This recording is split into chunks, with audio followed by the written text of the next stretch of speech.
Hello. मैं एक housewife हूँ और मेरा काम ये है कि अपने घर के बच्चों की सभी की ज़िम्मेदारियों को समझना। और ज़िम्मेदारी में तभी मैं समझ सकती हूँ जब एक अच्छी महिला बन के, अच्छी एक हाउसवाइफ़ बन कर के मैं काम करूँ। और इसके लिए हर एक महिला ये सोचती है कि कुछ ना कुछ घर में अर्न करना चाहिए, कुछ ना कुछ कमाना चाहिए और आय के साधन होने चाहिए। अगर घर में आय के साधन हम लोग नहीं अपना सकते हैं तो किस तरीके से जी सकते हैं। देखो, फैमिली में खर्चे तो होते ही हैं और एक अकेला आदमी कहाँ तक परचेस करे। इसलिए हम हाउसवाइफ़ों को सोचना चाहिए कि कुछ ना कुछ ऐसा काम करें जिससे 4 पैसे घर में आएँ और बच्चों की परवरिश अच्छी तरह हो सके, घर बार देख सकें। इसलिए मैंने अपने घर में ही एक बुटीक खोलने की सोची और फिर जो यानी इंसान सोचता है वो कर लेता है, और जब मन में कुछ सोचेगा ही नहीं तो क्या कर पाएगा। तो मैंने बुटीक खोलने को सोचा कि घर में अपना काम करते रहेंगे तो अपना कुछ ना कुछ आमदनी का जरिया हो जाएगा। इसलिए मैं अपने घर में ही काम करने लगी और आस पड़ोस के बहुत से ब्लाउज वगैरह आते रहते थे और आते हैं भी। और अब मैं उन्हीं लोगों में से एक लोगों का डिज़ाइन बना रही हूँ। बाजू में कटिंग की डिज़ाइन नीचे साइड बनाने के लिए तैयार हूँ और मैं बना रही हूँ। आप देखिए, इससे आपको भी वो मिलेगी कि आप भी इस तरीके से बनाएं अच्छे से अच्छा। और ये देखिए, एक यानी चौकोर हिस्सा हमने कर लिया, फिर उसको सिंगाड़े के तरीके बना लिया और फिर इसको हम एक दूसरे में ज्वाइन करने लगे। फिर ज्वाइन करने के बाद हमने एक कपड़ा लिया और उसमें हमने ये सिल दिए, एक एक करके कमोरे सिलना चालू कर दिया।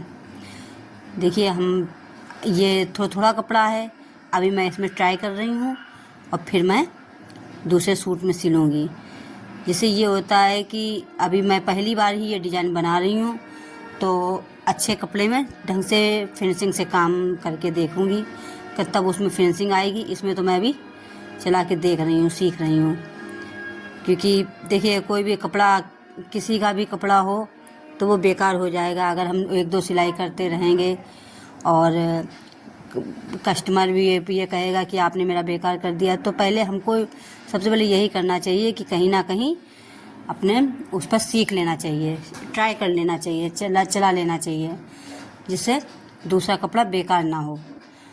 और फिर मैंने देखिए ये दोनों कमूरे एक साइड से लगा दिए, फिर दूसरी साइड से लगा रहे हैं।